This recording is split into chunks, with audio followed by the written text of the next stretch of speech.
The relationship between Stoicism and the art of romantic pursuit reveals a fundamental paradox. The truly unfailing method for attracting a woman considered difficult doesn't rely on external seduction strategies, but on a profound internal transformation.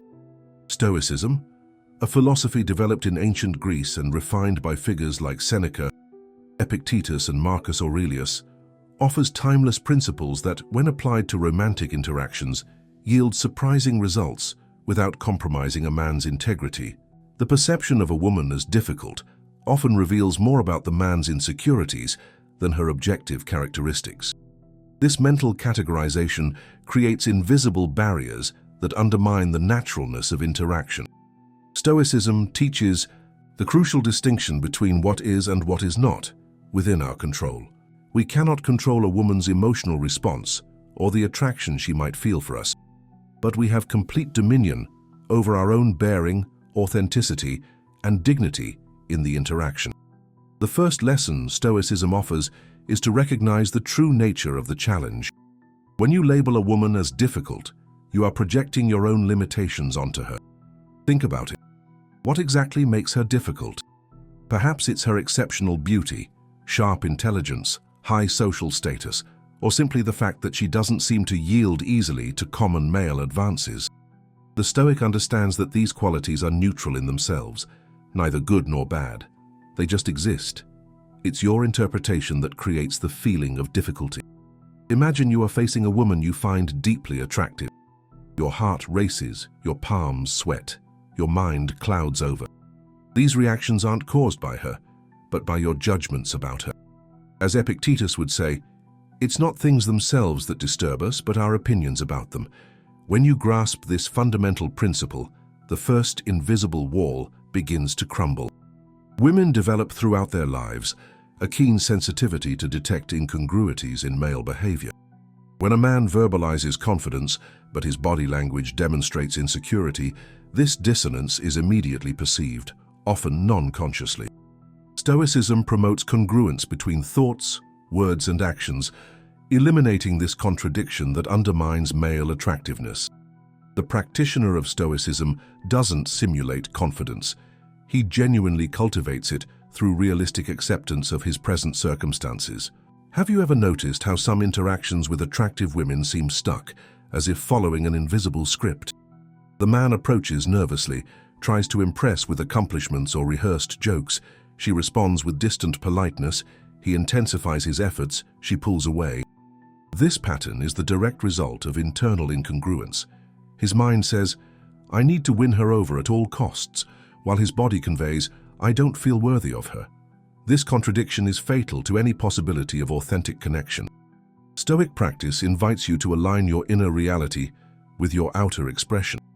It's not about faking confidence, but about genuinely cultivating it through radical acceptance of who you are in this moment. This means acknowledging your qualities without exaggeration and your limitations without judgment. When you approach a woman from this place of authenticity, something remarkable happens. The interaction ceases to be a performance and becomes a real encounter between two human beings. A common mistake is confusing the Stoic approach with indifference or emotional coldness. In truth, Stoicism doesn't deny emotions but teaches not to be dominated by them. In interactions with women considered out of your league, many men oscillate between excessive fawning and compensating through artificially distant behaviors. The Stoic path rejects both extremes, promoting an authentic presence that acknowledges qualities without idealization and shows interest without a desperate need for approval. Think about the men you know who are naturally successful with women. Observe how they don't seem overly affected by female presence, not because they are indifferent, but because they maintain their emotional center. They feel attraction, appreciate female beauty and personality, but don't allow these sensations to control their behavior. This is the practical expression of what the Stoics called ataraxia, the tranquility of the soul that remains constant regardless of external circumstances. How do you develop this quality? Start by recognizing that the attraction you feel for a woman is natural and doesn't need to be denied. At the same time, understand that this attraction doesn't define your worth or dictate your actions. You can feel intensely attracted and still maintain a balanced conversation, ask genuine questions, respectfully disagree when necessary, and, above all, remain true to your core values. Pedestalizing, the habit of placing certain women on an imaginary pedestal, directly contradicts the Stoic principles of essential equality among human beings. When a man places a woman in this elevated position, he simultaneously positions himself below, creating a dynamic that rarely results in attraction. The Stoic recognizes that beauty, status, or fame are indifferents, adiaphora, in the philosophy's terminology. Elements that, while perhaps preferable, do not define a person's essential worth. This notion of pedestalization is particularly destructive because it establishes an unbalanced relationship from the start. Reflect. If you elevate a woman to an almost divine status based solely on her appearance or the challenge she represents, what kind of genuine connection can you expect to develop? The answer is clear: none. An authentic connection can only flourish between equals. Stoicism teaches us to recognize that physical beauty, while pleasant, is temporary and doesn't reflect a person's character. As Marcus Aurelius wrote, "The beauty of the body is superficial. Look beyond appearance. Neither praise nor blame can affect what has true value." This perspective doesn't diminish the appreciation of beauty, but puts it in its proper place, as a transient aspect of human experience, not its central value. When you approach an attractive woman with this understanding, something remarkable happens. You see her as a complete human being with virtues and flaws, hopes and fears just like you. This balanced view eliminates the paralyzing nervousness many men feel, replacing it with genuine curiosity. You are no longer trying to win a prize, but discovering if real compatibility exists between two equal individuals. Practical applications of Stoicism in attraction include cultivating the virtue of courage, Andrea, manifested in the ability to approach an attractive woman without paralyzing anxiety. Temperance, Sophrosine, expressed in emotional balance when facing rejection. Prudence, Phronesis, demonstrated in the ability to discern appropriate moments for approach or retreat. And justice, Dikaiosine, evidenced in the respectful and dignified treatment offered regardless of the response received. Let's explore how each of these virtues manifests concretely. Stoic courage isn't the absence of fear, but the ability to act despite it. When you feel the urge to talk to an attractive woman, the fear of rejection will likely arise. The Stoic man doesn't wait for this fear to disappear. He acknowledges it, accepts its presence, and acts anyway. This courage doesn't come from breathing techniques or positive affirmations, but from the deep conviction that his worth doesn't diminish if she shows no interest. Practice small acts of courage daily. Make eye contact with strangers on the subway. Start casual conversations in the coffee line. Express unpopular opinions appropriately. Each small act of courage strengthens this virtue, which will eventually manifest naturally in situations of greater emotional tension, like approaching a woman you find extraordinarily attractive. Temperance reveals itself in your ability to maintain emotional balance in the face of rejection. Every man, regardless of his looks or status, will face rejection. The Stoic difference lies in how you respond to it. Instead of internalizing it as a judgment on your worth or reacting with bitterness, you accept it as a legitimate expression of another person's preference. As Epictetus advised, remember, it is not he who gives abuse or blows who insults, but the judgment about them that they are insulting. Adapted slightly for context, original refers to critic, strong man. This balanced posture manifests in your body language, tone of voice, and choice of words. When a woman declines your invitation or shows disinterest, you respond with dignity. I completely understand. It was nice meeting you. No resentment, no insistence, no emotional manipulation. This genuinely balanced reaction often surprises. Many women are accustomed to men reacting to rejection with hostility or desperate attempts to change their minds. Stoic prudence is expressed in the discernment about when to advance and when to retreat. This virtue has nothing to do with artificial approach techniques or contact rules. It's about developing a keen sensitivity to the social context and the verbal and nonverbal cues people emit. A prudent man respects others' space perceives when a conversation flows naturally or when it's being forced, and adjusts his behavior accordingly. This prudence develops through careful observation of human interactions without judgment or expectation. Observe how people respond to different approaches. Notice how the same action can be received completely differently depending on context, timing, and the manner in which it's executed. Gradually, you'll develop an intuitive sense of when an approach would be welcome and when it would be an intrusion. Stoic justice, perhaps the most fundamental virtue in this context, manifests in the respectful and dignified treatment you offer regardless of the response received. This means treating a woman who shows interest in you with the same respect you offer one who doesn't reciprocate. It means recognizing that no one is obligated to return your attraction and that every person has the absolute right to establish their own boundaries. In practice, this means completely abandoning manipulative techniques, emotional pressure, or any form of subtle coercion. It means accepting no as a definitive answer. It means treating women as complete human beings with their own agency, not as conquests or challenges to be overcome. This ethical stance not only reflects personal integrity, but also establishes the foundation for genuinely meaningful connections. The Stoic paradox in attraction reveals itself when a man understands that by abandoning the desperate goal of winning over a particular woman and focusing on his own moral development and character excellence, he naturally becomes more attractive. This occurs because values like authenticity, integrity, and inner strength are universally recognized as attractive, transcending cultural or temporal preferences. A woman might initially be drawn by looks or status, but her deep and lasting attraction is directed towards qualities of character. This paradox can be difficult to accept initially. Our marketing-saturated culture has conditioned us to believe that male attractiveness primarily depends on external factors: defined muscles, designer clothes, impressive cars, high social status. While these elements might create a favorable first impression, their power to sustain genuine interest is surprisingly limited. What truly captures and holds female attention are internal qualities that cannot be faked: authentic presence, clear purpose, consistent integrity, balanced emotional strength. These qualities are not innate.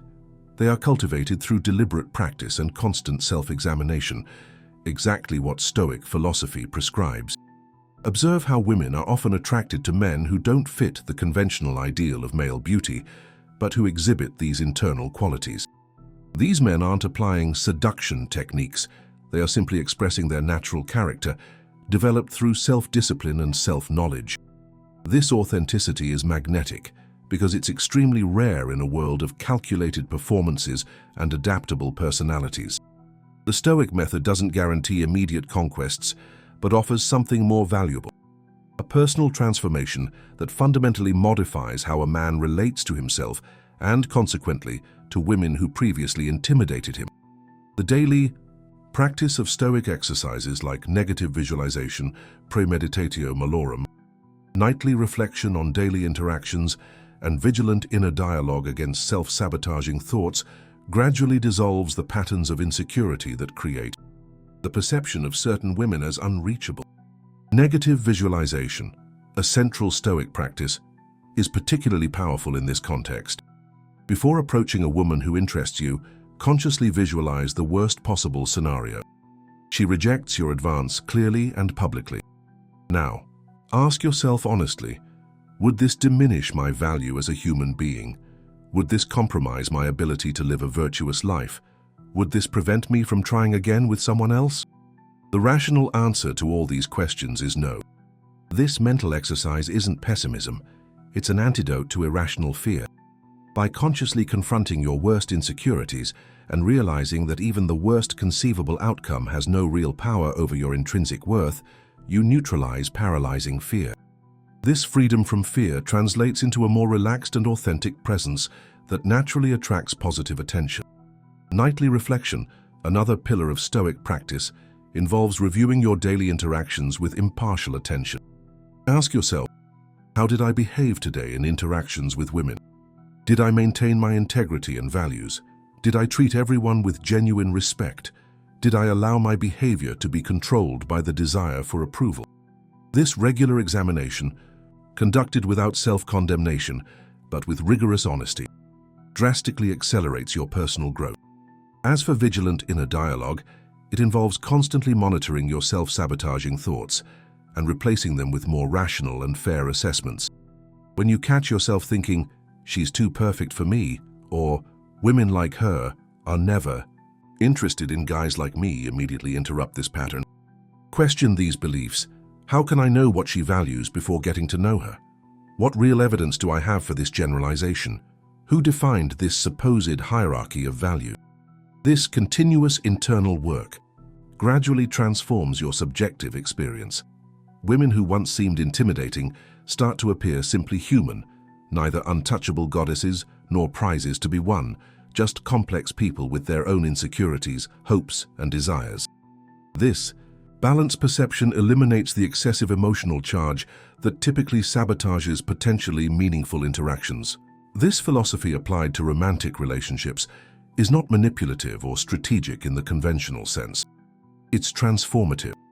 The man doesn't learn to fake value, but to recognize the value he already intrinsically possesses and express it naturally. This shift in perspective not only increases his chances of success with women previously considered difficult, but also frees him from the obsessive need for external validation, allowing for healthier and more balanced relationships. When you approach a woman from this place of genuine self-worth, something remarkable happens. The traditional power dynamic dissolves. You are no longer trying to get something from her.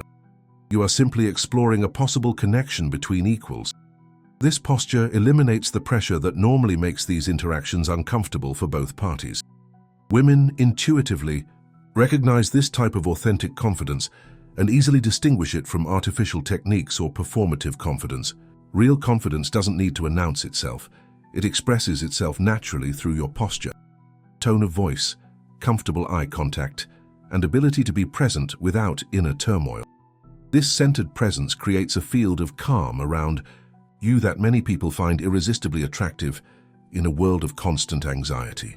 Consider how your relationship with rejection transforms through this practice. For the average man, rejection is an ego wound that triggers defensiveness, anger, or self-deprecation. For the practitioner of Stoicism, rejection is simply information, neither good nor bad in itself.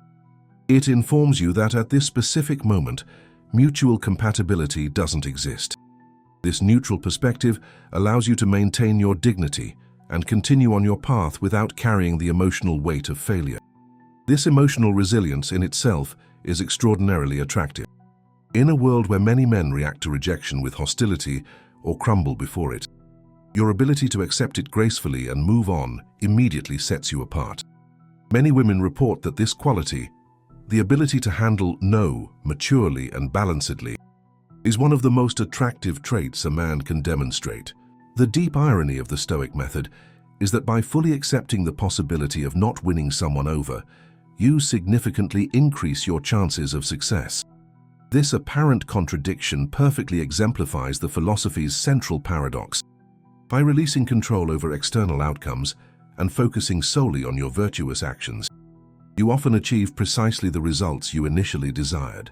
Ultimately, Stoicism teaches that the true goal is not to conquer a particular person, but to become someone who naturally attracts through character, not techniques.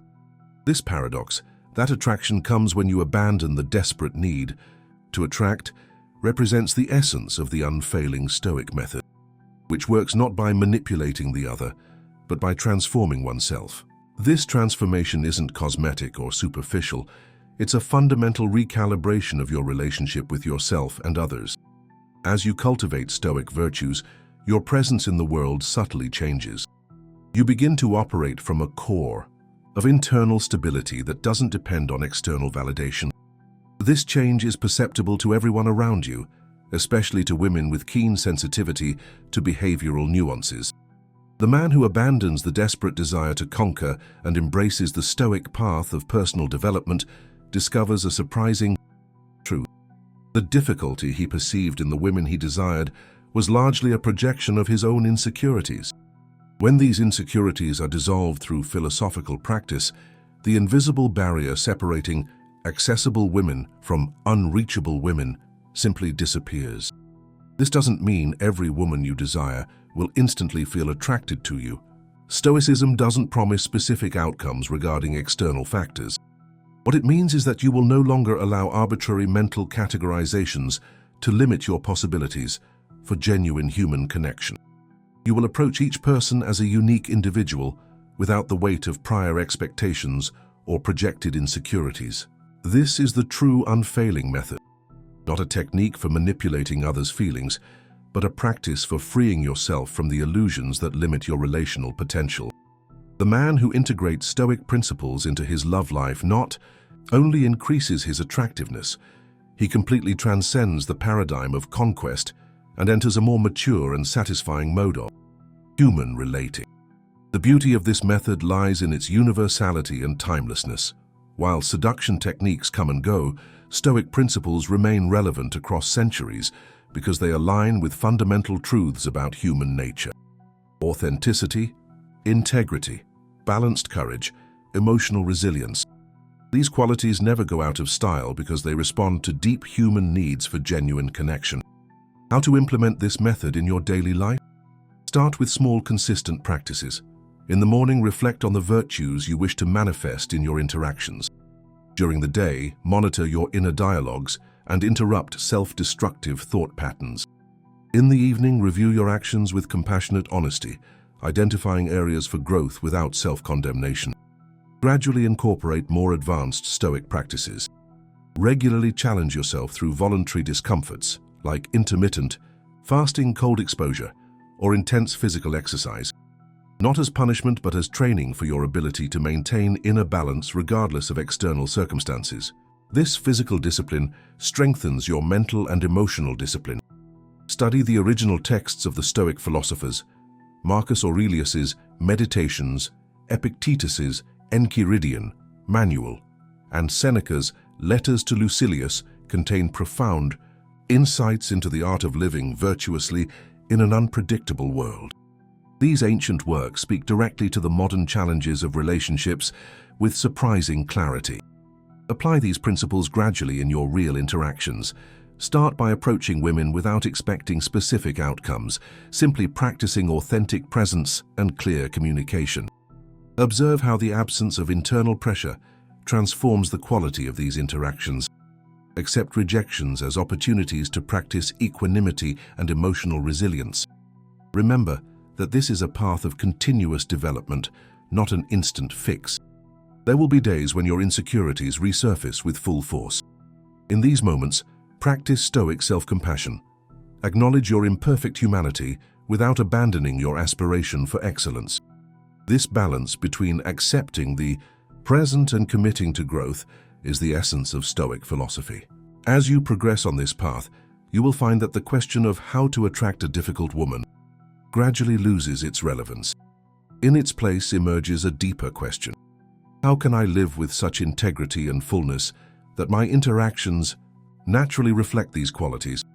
This shift in focus from the external to the internal, from manipulation to manifestation, is the true Stoic transformation.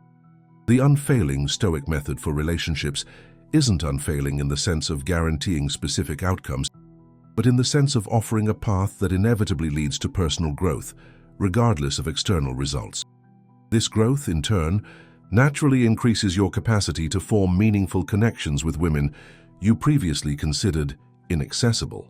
The greatest irony of this method is that by applying it consistently, you will likely discover that the concept of a difficult woman was just a limiting mental construct. There are no inherently difficult or easy women, only complex human beings with their own histories, wounds, hopes, and desires. When you meet them from this place of balanced understanding, the invisible barriers dissolve, opening possibilities for connection you never imagined possible.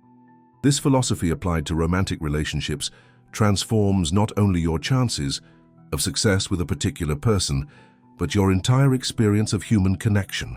You stop seeing interactions as transactions where you need to get something or prove your worth, and start experiencing them as opportunities for authentic expression and mutual discovery. The Stoic method is ultimately an invitation to freedom. Freedom from the desperate need for external validation, freedom from the paralyzing fear of rejection, freedom from the limiting mental categories that divide women into achievable and unachievable. This freedom in itself is profoundly attractive because it is extremely rare in a world where most people remain trapped in patterns of insecurity and neediness. By practicing this philosophy in your daily life, you gradually become a man who doesn't need to conquer. You become someone whose presence naturally attracts those who resonate with your values and energy. This is the true power of the Stoic method, not as a manipulation technique, but as a path of transformation that fundamentally alters your way of being in the world. This transformation doesn't happen overnight. It's a path of consistent practice, honest self-examination, and gradual growth. There will be setbacks and challenges, moments of doubt and temptation to return to old patterns. In these moments, remember the words of Epictetus: "No man is free who is not master of himself." True conquest begins and ends with this inner mastery. The final paradox of the Stoic method is that by completely abandoning the conquest mentality and embracing the wisdom of virtuous self-mastery, you naturally become the kind of man capable of forming deep and meaningful connections with extraordinary women, not because you conquered them, but because you conquered yourself.